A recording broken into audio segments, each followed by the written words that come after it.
وبركاته.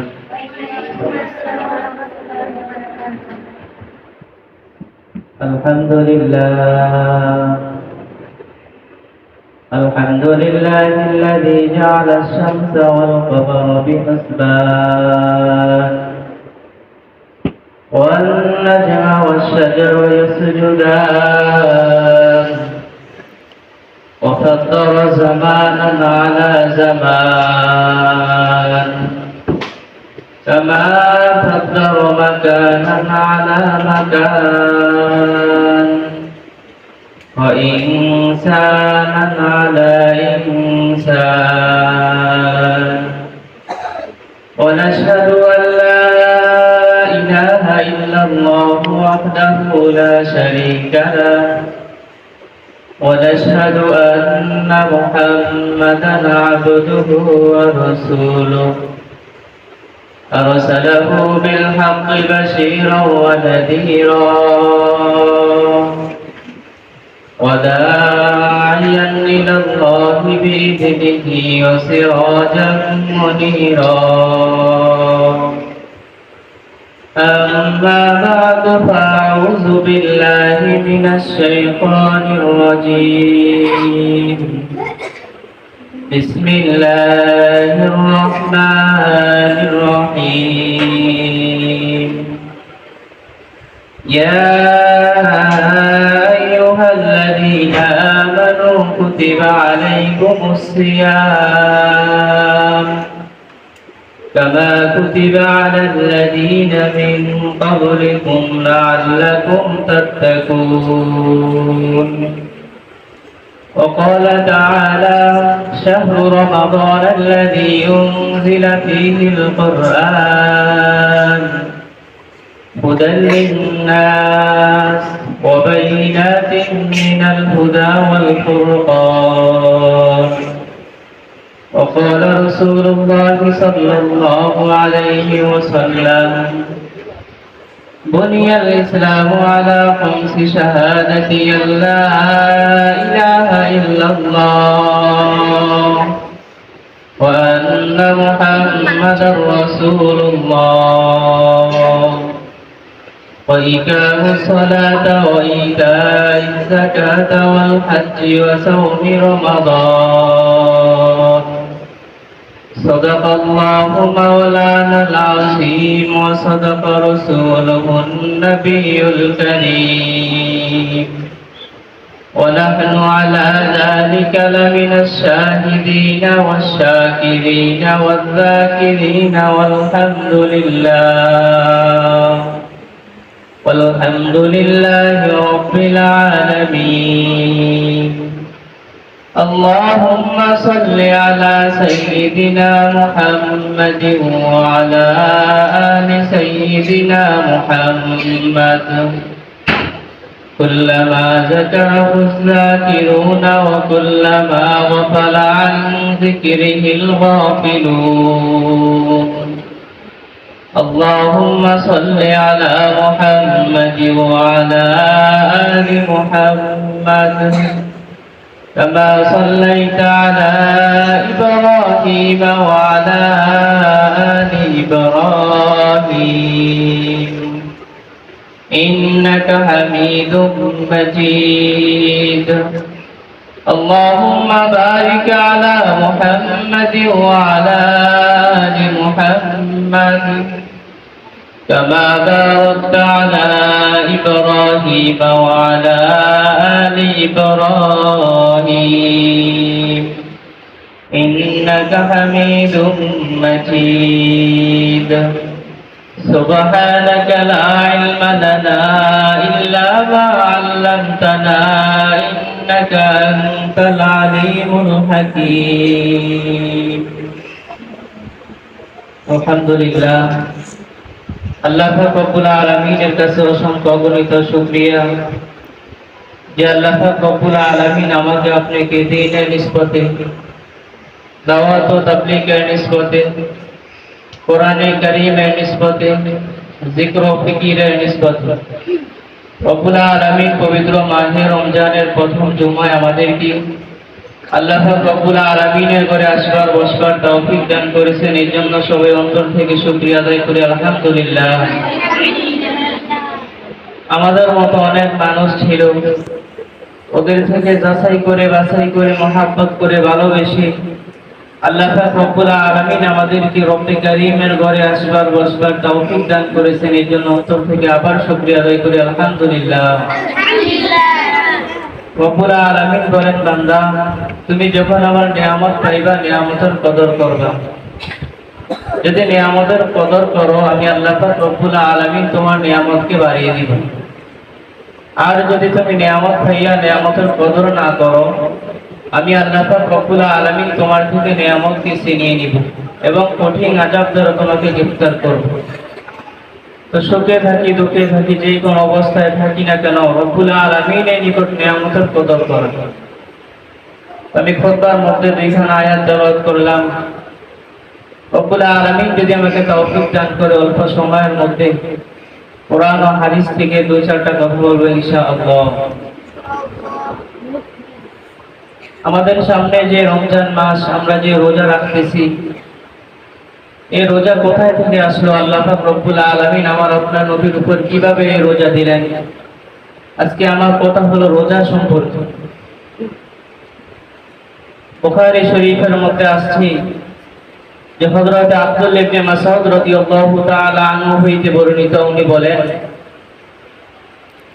যে আল্লাহ পাক রব্বুল আলামিন রাসূল আকরাম সাল্লাল্লাহু আলাইহি ওয়াসাল্লামকে বলেছেন, হে রাসূল আপনি প্রত্যেক মাসে 3টা রোজা রাখেন। রাসূল আকরাম সাল্লাল্লাহু আলাইহি ওয়াসাল্লাম আল্লাহ তাআলার এই কথা শুনে রাসূল প্রত্যেক মাসে 3টা করে রোজা রাখতেন। রাসূলের রোজার অবস্থা দেখে সাহাবায়ে কেরাম রাদিয়াল্লাহু তাআলা আনহু প্রত্যেক মাসে 3টা রোজা রাখতেন। এই রোজার দ্বারা ফায়দা হয়েছে কি? রাসূলের অভ্যাস হয়ে গেল, সাহাবায়ে কেরামদেরও পাশাপাশি রোজা রাখার অভ্যাস হয়ে গেল। রোজা রাখার 2 নম্বর সিস্টেম হলো আল্লাহ তাআলা আমার আপনার রাসূলকে ডাক দিয়ে বলতেছেন, হে রাসূল আপনি মক্কা থেকে মদিনায় হিজরত করেন। রাসূল আকরাম সাল্লাল্লাহু আলাইহি ওয়াসাল্লাম যখন মক্কা থেকে মদিনায় হিজরত করলেন, ওখানে গিয়ে আল্লাহর রাসূল দেখতেছেন ইহুদিরা রোজা রাখতেছে। রাসূল আকরাম সাল্লাল্লাহু আলাইহি ওয়াসাল্লাম ইহুদিদেরকে বলল, ইহুদি ভাই তোমরা কিসের রোজা রাখতেছো? তো ইহুদিরা বলতেছে, হে নবী আল্লাহ তাআলা আমাদের নবীকে এই মুহররমের 10 তারিখে ফেরাউনের হাত থেকে বাঁচাইছেন, এই জন্য শুকরিয়া জান আমরা একটা রোজা রাখতেছি। আল্লাহর রাসূল এই কথা শোনার পর বলতেছেন যে মুসা নবী তো আমার ভাই, মুসা নবী যদি শুকরিয়া জান রোজা রাখতে পারে আমিও তাহলে আজকের থেকে রোজা রাখবো।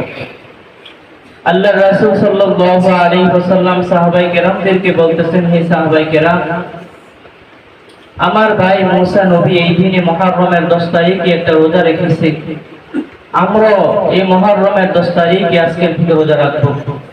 তবে ইহুদিদের সাথে যেন না মিল হয়ে যায় এই জন্য আমরা রোজা রাখবো 2টা। ইহুদিরা এই দিনে রোজা রাখছেন একটা, আমরা রাখবো 2টা। তো আল্লাহর রাসূল এই মুহররমের 10 তারিখে রোজা রাখছেন, কিছু অভ্যাস হয়ে গেছে। তো আল্লাহ পাক রব্বুল আলামিন তৃতীয় দফে আল্লাহর রাসূলকে বলতেছেন, হে রাসূল আপনি আপনার উম্মতদেরকে বলে দেন, ইয়া আইয়ুহাল্লাযীনা আমানু কুতিবা আলাইকুমুস সিয়াম কামা কুতিবা আলাল্লাযীনা মিন ক্বাবলিকুম লাআল্লাকুম তাত্তাকুন। হে মুমিনগণ তোমাদের উপর রোজা ফরজ করা হয়েছে, তোমাদের উপর রমজানের রোজা ফরজ করা হয়েছে যেরকম ভাবে তোমাদের পূর্ববর্তী উম্মতের উপর রোজা ফরজ ছিল। এই রোজা দ্বারা তোমরা তাকওয়া অর্জন করবে, আল্লাহ তাআলার ভয় তোমার অন্তরের মধ্যে প্রবেশ করাইবে। হাদিসের মধ্যে আসছে হযরত আবু হুরায়রা রাদিয়াল্লাহু তাআলা আনহু বলেন যে রাসূলুল্লাহ সাল্লাল্লাহু আলাইহি ওয়াসাল্লাম থেকে বর্ণিত, রাসূল বলেন যে আমার উম্মতকে আল্লাহ পাক রব্বুল আলামিন রমজান মাসে 5টা জিনিস পুরস্কার দিয়েছেন যা কোনো উম্মতকে রমজান মাসে দেওয়া হয় না। আল্লাহ রাসূল সাল্লাল্লাহু আলাইহি ওয়াসাল্লাম বলতেছেন, পাঁচটা জিনিসের মধ্যে একটা জিনিস হলো যে রোজাদারদের মুখের দুর্গন্ধ আল্লাহ তাআলার কাছে মেশক আম্বরের চেয়েও বেশি। মেশক আম্বর হলো জান্নাতের একটি সুগন্ধ। যে রোজাদারদের মুখের দুর্গন্ধ আল্লাহ পাক রব্বুল আলামিন বলেছে মেশক আম্বরের চেয়েও বেশি। দুই নম্বর হলো যে রোজাদারদের জন্য সমুদ্রের মাছ দোয়া করতে থাকে। ওরা সকাল থেকে দোয়া করা শুরু করে ইফতারের আগ পর্যন্ত রোজাদারদের জন্য দোয়া করতে থাকে। তিন নম্বর হলো রোজাদারদের জন্য দৈনন্দিন বেহেশত সাজানো হয়। আল্লাহ পাক রব্বুল আলামিন ফেরেশতাদেরকে বলেন, হে ফেরেশতারা, এই বেহেশতের মধ্যে রোজাদাররা আসবে, এটা দৈনন্দিন নতুন করে সাজাইতে থাকে। চার নম্বর হলো রমজান মাসে আল্লাহ পাক রব্বুল আলামিন শয়তানকে শিকল দিয়ে বেঁধে রাখেন। এই রমজান মাসের জন্য কোনো মুমিন মুসলমান যেন গুনাহ না করতে পারে, শয়তানের ওয়াসওয়াসায় পড়ে যেন কোনো নামাজ না ছেড়ে দেয়, শয়তানের ওয়াসওয়াসায় পড়ে যেন রোজা না ছেড়ে দেয়, গুনাহর কাজ না করে। এই জন্য আল্লাহ পাক রব্বুল আলামিন এই রমজান মাসে শিকল দিয়ে শয়তানকে বেঁধে রাখেন। পাঁচ নম্বর হলো রমজান মাসের শেষ রাত্রিতে আল্লাহ পাক রব্বুল আলামিন রোজাদারদের গুনাহগুলোকে মাফ করে দেওয়া হয়। আল্লাহ পাক রব্বুল আলামিন বলেন যে রোজাদারেরা দৈনন্দিন কষ্ট করে আমার জন্য রোজা রাখে, আমি আল্লাহ পাক রব্বুল আলামিন ওদেরকে শেষ রাতে মাফ করে দিই। রোজা রাখলে ফায়দা হবে। আমরা যে রোজা রাখতেছি, আল্লাহ পাক রব্বুল আলামিন আমাদের উপর রোজা ফরজ করেছেন, রোজা রাখলে ফায়দা কি? আল্লাহ পাক রব্বুল আলামিন বলেন, বান্দা তুমি নামাজ পড়ো, নামাজের সওয়াব তুমি সাথে সাথে পেয়ে যাও। তুমি ইবাদত করো, বন্দেগী করো, জিকির আজকার করো, এগুলোর সওয়াব তুমি সাথে সাথে পেয়ে যাও। কিন্তু তুমি যে রমজান মাসের রোজা রাখো, এটার সওয়াব কিন্তু আমি তোমাকে সাথে সাথে দেই না। কারণ এই রোজার সওয়াব আমি আল্লাহ পাক রব্বুল আলামিন নিজেই হয়ে যাই। আমি আল্লাহ পাক রব্বুল আলামিন নিজ হাতে রোজাদারদেরকে নিজ হাতে সওয়াব দিব। এবার চিন্তা করে দেখেন যে আল্লাহ পাক রব্বুল আলামিন যখন আমাদের আমলনামার মধ্যে রোজার সওয়াব দিবে, কিরকম ভাবে দিবে? আল্লাহ পাক রব্বুল আলামিন তো আমাদের মতো ছোট মন না। আল্লাহ পাক রব্বুল আলামিন মন হলো উদার। রব্বুল আলামিন বলেন, বান্দা যখন আমার কাছে চায়, আল্লাহু তাআলা উদুনি আস্তাজিব লাকুম। আল্লাহ তাআলা বলেন, বান্দা আমার কাছে চাইতে দেরি আছে, আমি রব্বে কারীম দিতে দেরি করি। তো আল্লাহ পাক রব্বুল আলামিন বলেন, বান্দা রমজানের রোজা ফরজ করেছি তোমার উপর, যেরকম ভাবে ফরজ ছিল তোমার পূর্ববর্তী উম্মতের উপর। এই রোজা দ্বারা তুমি তাকওয়া অর্জন করতে পারবা, তাকওয়া অর্জন করবা, আল্লাহ তাআলার ভয় তোমার মধ্যে প্রবেশ করাইবে। আমি আপনি রোজা রাখতেছি, হাসরের ময়দানে এই রোজা আমার আপনার নামে সুপারিশ করা শুরু করে দিবে। কিতাবের মধ্যে আসছে, হযরত আবু সুফিয়ান সাউরি রাদিয়াল্লাহু তাআলা আনহু মক্কাতে 3 বছর ছিলেন। মক্কাতে এক লোক ছিল, উনি মসজিদে হারামে আসতেন, 2 রাকাত নামাজ পড়তেন। নামাজ শেষ করে আবু সুফিয়ান সাউরির কাছে আসতেন, ওনাকে সালাম দিতেন, মুসাফা করতেন, আবার উনি বাড়ির উদ্দেশ্যে রওনা চলে যাইতেন। এভাবে একদিন, 2 দিন, 3 দিন যাওয়ার পর ওই লোক আবু সুফিয়ান সাউরির কাছে খবর পাঠাইছেন, চিঠি পাঠাইছেন যে আবু সুফিয়ান তুমি একটু আমার বাড়িতে আসো। তো হযরত আবু সুফিয়ান সাউরি রাদিয়াল্লাহু তাআলা আনহু বলেন, আমি যখন ওনার বাড়িতে গেলাম, উনি আমাকে বলতেছে, হে আবু সুফিয়ান সাউরি, আমি হয়তো কিছুদিন পর ইন্তেকাল করব, আল্লাহ পাক রব্বুল আলামিন এটাকে সাড়া দিয়ে কবরে চলে যাব। তবে কবরে যাওয়ার আগে তোমাকে আমি কয়েকটা নসিহত করতে চাই। আমি যখন মারা যাব, তুমি আমার এই নসিহত অনুযায়ী কাজগুলো করে দিবা। তো আবু সুফিয়ান সাউরি রাদিয়াল্লাহু তাআলা আনহু বলতেছেন, বলেন, আমি চেষ্টা করব। ওই লোক বলতেছেন, আমার 1 নাম্বার নসিহত, আমি যখন মারা যাব, তুমি আমাকে নিজ হাতে গোসল করাইবা, নিজ হাতে দাফন করবা, এবং কবর দিয়ে কবরের পাশে দাঁড়িয়ে থাকবা। 2 জন ফেরেশতা যখন আমার কবরের ভিতরে আসবে, আমাকে যখন প্রশ্ন করবে, তুমি প্রশ্নগুলোর উত্তর দিয়ে দিবে। হযরত আবু সুফিয়ান সাউরি রাদিয়াল্লাহু তাআলা আনহু বলতেছেন, ঠিক আছে ভাই, আপনি যে কথাগুলো বলেছেন এগুলার জিম্মাদার আমি আবু সুফিয়ান হয়ে গেলাম। আবু সুফিয়ান এই কথা বলে বাড়িতে চলে আসলেন। কিছুদিন পর আবু সুফিয়ানের নিকট চিঠি আসলো, খবর আসলো যে ওই লোক ইন্তেকাল করেছে। হযরত আবু সুফিয়ান সাউরি রাদিয়াল্লাহু তাআলা ওনার বাড়িতে গেলেন। বাড়িতে গিয়ে ওনাকে গোসল করাইলেন। দাফন শেষ করে যখন কবরের পাশে দাঁড়িয়ে রইলেন, দুইজন ফেরেশতা আসবে, ওনাকে প্রশ্ন করবে। আবু সুফিয়ান ওই প্রশ্নের জবাব দিয়ে দিবে। উনি যখন কবরের পাশে অপেক্ষা করতেছেন, তো এরকম সময় কবর থেকে আওয়াজ আসতেছে, আবু সুফিয়ান তুমি চলে যাও, তোমার কোনো প্রশ্নের প্রয়োজন নাই, তুমি চলে যাও। তো হযরত আবু সুফিয়ান সাউরি রাদিয়াল্লাহু তাআলা আনহু বলতেছেন, আমরা আশ্চর্য হয়ে গেলাম, কবর থেকে জবাব আসতেছে, এটা কারা? তো আবু সুফিয়ান সাউরি রাদিয়াল্লাহু তাআলা আনহু কবরকে প্রশ্ন করতেছেন, ভাই তোমরা কারা? কবর থেকে আওয়াজ আসতেছে, আবু সুফিয়ান আমরা হলো রমজানের রোজা। তুমি কিছুক্ষণ আগে যে ব্যক্তিকে কবরে শোয়াইছো, ওই ব্যক্তি দুনিয়াতে থাকতে আমাদেরকে হেফাজত করেছে। আল্লাহ রাব্বুল আলামিন ওনার উপর রমজানের রোজা ফরজ করেছে, উনি রোজাকে দুনিয়াতে থাকতে হেফাজতে রাখছে। আজকে উনি কবরে আসছে, আজকে ওনার হেফাজত আজকে আমরা রাখবো। হযরত আবু সুফিয়ান সাউরি রাদিয়াল্লাহু তাআলা আনহু যখন এই কথা শুনলেন, ওই সঙ্গে সঙ্গে বাড়িতে চলে আসলেন। তো এই কথা দ্বারা আমরা কি বুঝলাম? যে ওই ব্যক্তি রমজান মাসে রোজা রাখছে, দুনিয়ার মধ্যে উনি থাকা অবস্থায় রমজানের রোজাকে হেফাজত করেছে। আল্লাহ রাব্বুল আলামিন মৃত্যুর সাথে সাথে রোজা ওনাকে কবরে হেফাজতে রেখে দিয়েছে। সিয়াসিনদের 6 কিতাবের মধ্যে একটা কিতাব আছে ইবনে মাজাহ শরীফ।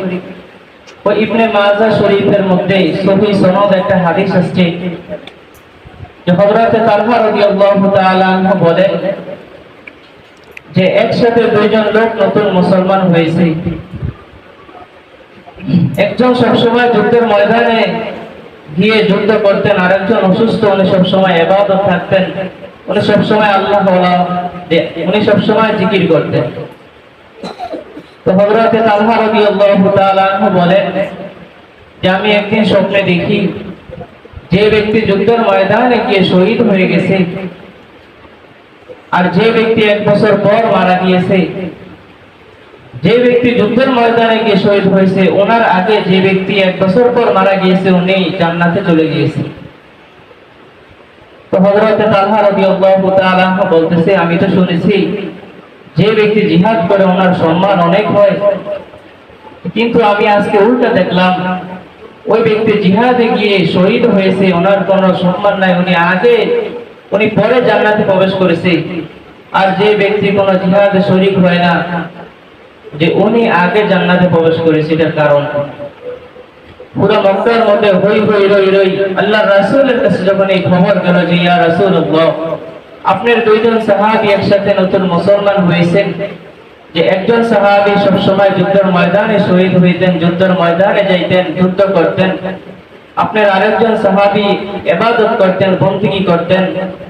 আমি আজকে রাতে স্বপ্নে দেখেছি যে যুদ্ধ করনে ওয়ালার চেয়ে আগে যে ব্যক্তি 1 বছর পর মারা গেছে উনি জান্নাতে চলে গেছে। এটার কারণ রাসূল আকরাম সাল্লাল্লাহু আলাইহি ওয়াসাল্লাম বলতেছেন, হে তালহা তুমি কি দেখো না যে ব্যক্তি যুদ্ধের ময়দানে গিয়ে শহীদ হয়েছেন উনি তো 1 বছর আগে মারা গেছে, 1 বছর পরে যে ব্যক্তি মারা গেছে, তুমি কি দেখো না ওনার আমলনামার ভিতরে রমজানের রোজা আছে? তুমি কি দেখো না ওনার আমলনামার ভিতরে তারাবির নামাজ আছে? তুমি কি দেখো ওনার আমলনামার ভিতরে সাহারের নেক আছে, ইফতারের নেক আছে? তো হযরত তালহা রাদিয়াল্লাহু তাআলা আনহু বলল, হে রাসূল আমি তো দেখছি ওনার আমলনামার মধ্যে রোজার সওয়াব আছে, ওনার আমলনামার মধ্যে তারাবির সওয়াব আছে, ওনার আমলনামার মধ্যে অন্যান্য ইবাদত আছে। তো রাসূল বলতেছেন, হে তালহা শোনো, আল্লাহ তাআলা ওনাকে এই জন্যই যে ব্যক্তি যুদ্ধের ময়দানে গিয়ে শহীদ হয়েছে ওনার আগে যে ব্যক্তি ইবাদত করছে, বন্দেগী করছে, ওনাকে সর্বপ্রথম জান্নাতে এই জন্যই প্রবেশ করাইছে। তো হযরত তালহা রাদিয়াল্লাহু তাআলা আনহু বলল যে আমি বুঝতে পারছি আল্লাহ পাক রব্বুল আলামিন কেন ওই ব্যক্তিকে জান্নাতে আগে প্রবেশ করাইছে। হযরত আশরাফ আলী থানভী রাহমাতুল্লাহ আলাইহি বলেন যে একদিন আব্দুল কাদের জিলানী রাদিয়াল্লাহু তাআলা আনহু মুরাকাবায় করলেন। মুরাকাবায় বসে বসে উনি ভাবতেছেন যে আল্লাহ পাক রব্বুল আলামিনকে জিজ্ঞাসা করতেছেন, আল্লাহ আপনি তো আমাকে জান্নাত দিবেন, জান্নাতের মধ্যে জান্নাতে আমার সাথে কোন সাথীটা রাখবেন, কাকে রাখবেন, যদি একটু বলে দিতেন তাহলে একটু ভালো হইতো, আমার একটু উপকার হইতো। আল্লাহ পাক রব্বুল আলামিন আব্দুল কাদের জিলানীকে বলে দিয়েছেন, হে আব্দুল কাদের জিলানী তুমি যাও অমুক এলাকায় যাও, তুমি অমুক এলাকার মধ্যে গিয়ে দেখবে একজন রাখাল, ওই রাখাল তোমার জান্নাতের বন্ধু হবে, জান্নাতে তোমার সাথী হবে। আব্দুল কাদের জিলানী রাদিয়াল্লাহু তাআলা আনহু যখন অমুক এলাকায় গেলেন, ওই ব্যক্তির সাথে যখন সাক্ষাৎ হলো, ওই ব্যক্তিকে জিজ্ঞেস করলো, ভাই দুনিয়ার মধ্যে আপনি কি আমল করেন যে আমলের বিনিময়ে আল্লাহ তাআলা জান্নাতে আমাকে আপনার সাথে রাখবেন? ওই ব্যক্তি বলতেছেন, হে আব্দুল কাদের জিলানী আমার তো এরকম কোনো আমল নাই, তবে আমার একটা ছোট্ট একটা আমল আছে, আমি দৈনন্দিন 5 ওয়াক্ত নামাজ পড়ি। তবে 5 ওয়াক্ত নামাজ যে পড়ি এরকম ভাবে পড়ি যে কোনো ব্যক্তি যখন আমাকে বলে যে তোমাকে আমি একটা পাহাড় পুরো স্বর্ণ দিয়ে ভরপুর করে দিব, আমি এত খুশি হই না। আবার যদি কোনো ব্যক্তি আমার থেকে এই পাহাড়টা নিয়ে যায়, আমি আবার রাগও হই। আমি এরকম ভাবে নামাজ পড়ি। এই কথা দ্বারা বোঝা যায় যে ওই ব্যক্তি আমল করে এরকম ভাবে যে ওনাকে যদি কেউ একটি পাহাড় স্বর্ণ দিয়ে ভরপুর করে দেওয়া হয় আর যদি বলে তুমি এটা নিয়ে যাও, উনি এত খুশি হয় না। নামাজ যতটা খুশি থাকেন, উনি একটা পাহাড় পরিমাণ স্বর্ণ পেয়ে উনি খুশি থাকেন। আবার যদি এই স্বর্ণের পাহাড়টা ওনার থেকে ছিনিয়ে নেওয়া হয়, বিচ্ছিন্ন করে দেওয়া হয়, উনি আবার রাগও হয় না।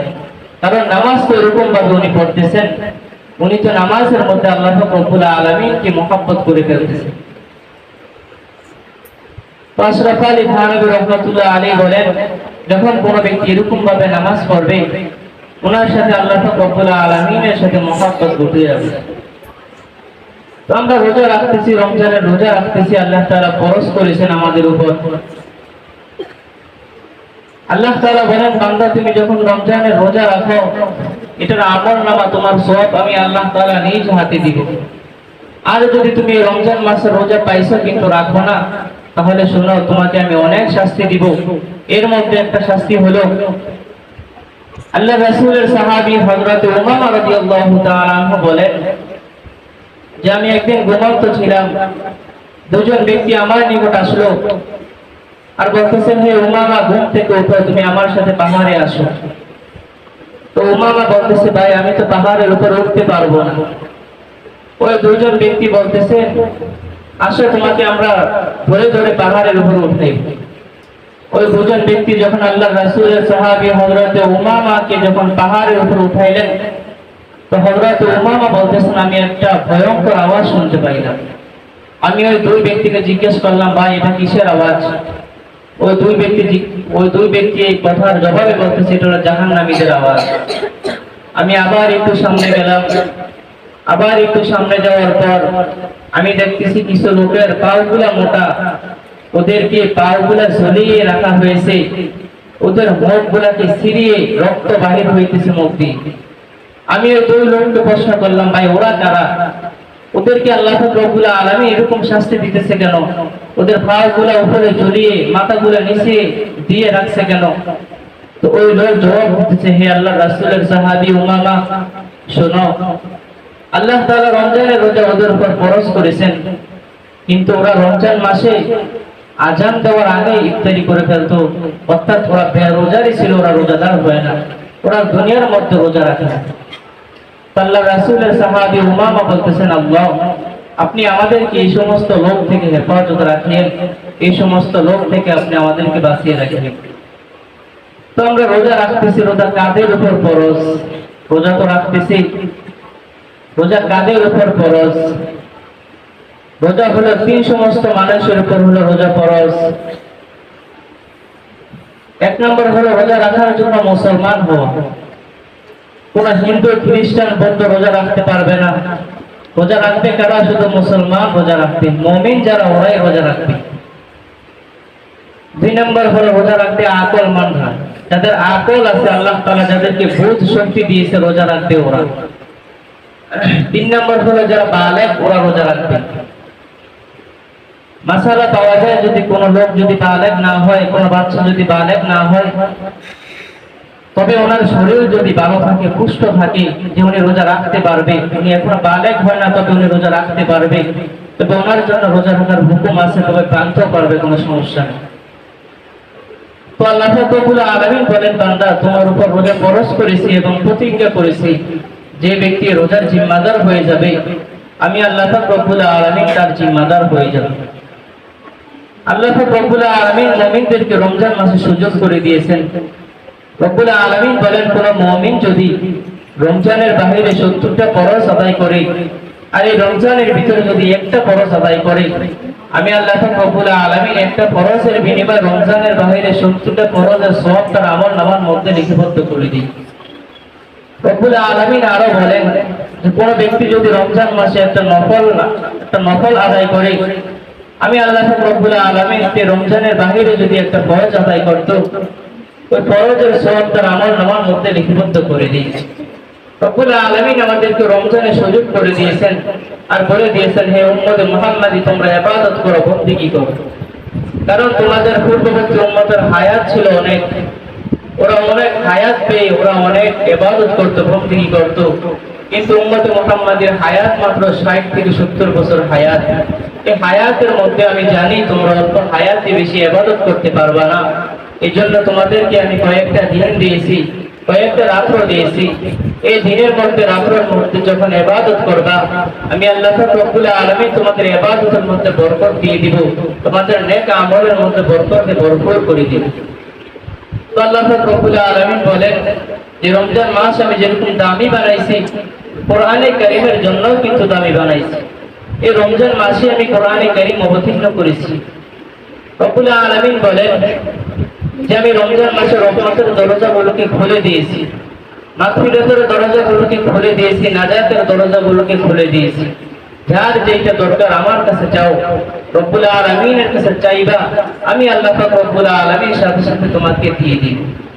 আমি আল্লাহ পাক রব্বুল আলামিন শুধু তাই করি না, তোমরা যে শয়তানের ওয়াসওয়াসায় পড়ে গুনাহ করতা, ওই শয়তানকে আমি আবদ্ধ করে ফেলছি, জাহান্নামের দরজাগুলোকে বন্ধ করে ফেলছি। এই রমজানের উসিলায় জাহান্নামীদেরকে আমি মাফ করে দিয়েছি। আমরা যদি এই সুযোগ পেও রব্বুল আলামিনকে না ডাকি, এই সুযোগ পেও যদি আল্লাহ পাক রব্বুল আলামিনকে ভুলে যাই, তো আল্লাহ পাক রব্বুল আলামিন বলেন, তোমার মতো হতভাগা, তোমার মতো নাফরমান দুনিয়ার মধ্যে আর কেউ নাই। আল্লাহ রাসূলকে এক সাহাবী জিজ্ঞেস করলো, ইয়া রাসূলুল্লাহ, আমরা যদি রমজান পেয়ে যাই, রমজান আমরা কি কি করব? রাসূল আকরাম সাল্লাল্লাহু আলাইহি ওয়াসাল্লাম বলতেছে, সাহাবায়ে কেরাম, রমজানের বাহিরে সময়টা কিভাবে কাটাইতা, এই সময়টা তোমরা বাদ দিয়ে দিবা, রমজান একটু ব্যতিক্রম কাটাইবা। কারণ এই রমজান মাসে আল্লাহ পাক রব্বুল আলামিন রহমতের দরজাগুলোকে খুলে দেয়, মাগফিরাতের দরজাগুলোকে খুলে দেয়, নাজাতের দরজাগুলোকে খুলে দেয়। আর আল্লাহ পাক রব্বুল আলামিন ডাকতে থাকে, বান্দা কি দরকার চাও, আমি রব্বে কারীমের নিকট চাও, আমার নিকট চাইতে দেরি আছে, তারা আমি আল্লাহ পাক রব্বুল আলামিন তোমাকে দিতে দেরি করব। তো আল্লাহ পাক রব্বুল আলামিন বলেন, রাসূলকে বলেন, রাসূল আপনি যখন রমজান মাস পাইবেন, রমজান মাসকে এরকম ভাবে কাটাইবেন যে আপনার একটা মিনিট সময় যেন আপনার আমল ছাড়া না যায়। সাহাবায়ে কেরাম এরকম ভাবে কাটাইতেন। সাহাবায়ে কেরামদের মধ্যে তো রমজান যখন আসতো, ওদের মাঝে হিংসা চলে আসতো, যে এক সাহাবী এক খতম কোরআন শরীফ পড়েছে, আমি 2 খতম কোরআন শরীফ পড়বো, আরেক সাহাবী 3 খতম কোরআন শরীফ পড়েছে, আমি 4 খতম কোরআন শরীফ পড়বো। ওরা এরকম আমল নিয়ে হিংসা করতো। আবার এরকম পাওয়া যায় যে কোন সাহাবী যদি নফল নামাজ 2 রাকাত পড়তো, আরেক সাহাবী 4 রাকাত পড়তো, মানে ডাবল পড়তো। এরকম পাওয়া যায় যে এক সাহাবী কোন আমল করেছে, আরেক সাহাবী এটা টেরও পাইতো। কারণ রমজান যখন আইতো, ওরা আমল নিয়ে প্রতিযোগিতায় লেগে যাইতেন, আমল নিয়ে এরকম ভাবে আমল করতেন, আল্লাহ পাক রব্বুল আলামিন পুরো দুনিয়া থেকেই রাজি খুশি করে যাইতেন। তো আল্লাহ পাক রব্বুল আলামিন বলেন, হে উম্মতে মুহাম্মাদি, তোমরা রাসূলকে ফলো করো, সাহাবায়ে কেরামদেরকে ফলো করো। যখন তাদেরকে ফলো করবা, রমজানের দিনগুলো যখন সুন্দরভাবে কাটাইবা, আমি আল্লাহ রব্বুল আলামিনকে যখন রাজি খুশি করবা, রব্বুল আলামিন বলেন, যখন তুমি আমাকে রাজি খুশি করবা, তুমি যখন আমাকে রাজি খুশি করবা, আমি আল্লাহ পাক রব্বুল আলামিন তোমাকে বিনা হিসাবে জান্নাত দিয়ে দিব। তো আল্লাহ পাক রব্বুল আলামিন বলেন, বান্দা দুনিয়ার মধ্যে তোমাকে আমি অল্প সময়ের মধ্যে দুনিয়ার মধ্যে পাঠাইছি, কি জন্য পাঠাইছি? যে তুমি শুধু আমার ইবাদত করবা, এই জন্য পাঠাইছি। এখন আমরা দুনিয়ার মধ্যে আইসা আল্লাহ পাক রব্বুল আলামিন আমাদের উপর রমজানের রোজা ফরজ করেছেন। আমরা বুঝি এটা আমাদের উপর ফরজ, কিন্তু আমরা ছেড়ে দিয়েছি। রব্বুল আলামিন বলেন যে রোজা ছাড়বা, কারা ছাড়বা? যারা একটু অসুস্থ, রোজা রাখতে পারে না, ওরা ছেড়ে দিবা। কিন্তু আমরা আজকে দেখা যায় যুবক ভাই, বুড়া জোয়ান সবাই রোজা ছেড়ে দিতেছি, কারণ কষ্ট হয়। আল্লাহ পাক রব্বুল আলামিন বলেন আমি তো তোমাদের উপর রমজানের রোজা ফরজ করেছি কষ্টের জন্যই, কারণ এই কষ্টের বিনিময়ে আমি তোমাদেরকে তোমাদের থেকে আমি তাকওয়া চাবো, লাআল্লাকুম তাত্তাকুন, তোমাকে যে তোমরা রমজান মাস পায় কিন্তু আমি আল্লাহ রব্বুল আলামিনকে ভয় করতে পারো। রমজান মাস পায়া আমি রব্বুল আলামিনকে কিরকম চিনছো, এই জন্য রমজানের রোজা তোমাদের উপর আমি ফরজ করেছি। রব্বুল আলামিন বলেন যে এই রোজা তোমাদের পূর্ববর্তী উম্মতের উপর ফরজ ছিল এবং তোমাদের উপর ফরজ করেছি শুধু তাকওয়া অর্জন করার জন্য, আল্লাহ রব্বুল আলামিনের ভয় তোমার অন্তরের মধ্যে প্রবেশ করার জন্য। আমি ছোট্ট একটা কথা বলে আমার কথা শেষ করে দিচ্ছি। হযরত আশরাফ আলী থানভী রাহমাতুল্লাহ আলাইহি তার কিতাবের মধ্যে লেখেন যে পয়গম্বর ওমর রাদিয়াল্লাহু তাআলা আনহু যখন ওনার খেলাফতের জমানার মধ্যে উনি দিনের বেলা ওনার রাজত্ব করতেন, রাত্রে বেলা উনি ওনার প্রজাদের, ওনার যে মহল ছিল মহলের মধ্যে প্রজাদের খবর নিতেন। তো হযরত ওমর রাদিয়াল্লাহু তাআলা আনহু একদিন রাত্রে বেলা যখন সফরে নামলেন, মানুষের তালাশে নামলেন, উনি দেখতেছেন যে একটা ঘরে আলো দেখা যায়। তো হযরত ওমর রাদিয়াল্লাহু তাআলা আনহু ঘরের নিকট গিয়ে দাঁড়িয়ে রইলেন আর বলতেছে, যখন দাঁড়িয়ে রইলেন ঘর থেকে আওয়াজ আসতেছে। ঘরের মধ্যে বুড়িমা আর তার মেয়ে ছিল। তো ঘরের ভিতর থেকে আওয়াজ আসতেছে, মা তার মেয়েকে বলতেছে, হে মেয়ে, যে আমরা যে কিছুক্ষণ আগে গরুর দুধ ধরিয়ে ঘরের মধ্যে আনছি, এই দুধের মধ্যে তাড়াতাড়ি পানি গেল, কারণ ওমর চলে আসলে তো সমস্যা। কারণ ওমর তো ওয়ারিং জারি করেছে, যে ব্যক্তি দুধের মধ্যে পানি দিবে তাকে ওমর হত্যা করে ফেলবে। ওমর যেন না দেখে, ওমর আসার আগেই তুমি তাড়াতাড়ি এই দুধের মধ্যে পানি ঢালো। তো ওমর ওই মহিলার মেয়ে বলতেছে, মা, এই ঘরের মধ্যে তো ওমর নাই, ওমর এই কথা শুনে না, ঘরের মধ্যে তো ওমরের প্রজারা কেউ শুনে না, কিন্তু আল্লাহ পাক রব্বুল আলামিন তো কথাটা শুনতেছে। ওমর কিন্তু পাশে দাঁড়িয়ে রয়েছে, ওমরও এই কথা শুনতেছে। ওমর রাদিয়াল্লাহু তাআলা আনহু সাথে বাড়িতে চলে আসলেন। তো আয়েশা ওনার ছেলেকে বলতেছেন, হে আব্দুল্লাহ ইবনে ওমর, তোমার জন্য আমি একটা বিয়ার প্রস্তাব নিয়ে আসছি। আমি ওমর যদি এখন যুবক থাকতাম তাহলে আমি ওমরই হয়ে মেয়েকে বিবাহ করতাম। তো আমার তো এখন বয়স হয় না, আমার তো এখন বয়স অতিক্রম হয়ে গেছে, তবে তোমাকে আমি অনুমতি দিচ্ছি, তুমি ওই এলাকায় যাও, ওই মেয়েটাকে তুমি বিবাহ করে ফেলো। তো আব্দুল্লাহ ইবনে ওমর রাদিয়াল্লাহু তাআলা ওই এলাকায় গেলেন, ওই মেয়ের মাকে প্রস্তাব দিয়ে ওনাকে বিবাহ করে ফেললেন। তো হযরত ওমর রাদিয়াল্লাহু তাআলা বলেন, আমি আমার ছেলেকে এই জন্য অনুমতি দিয়েছি বিবাহ করার জন্য, ওই মেয়ের মধ্যে তাকওয়া আছে, আল্লাহ পাক রব্বুল আলামিনের ভয় আছে। ওই মেয়ে যদি আমার ঘরে আমার ছেলের বিবি হিসাবে আসে, তাহলে আমার ঘরটা পুরো উজ্জ্বল হয়ে যাবে, একটা তারকার নক্ষত্রের মতো উজ্জ্বল হয়ে যাবে।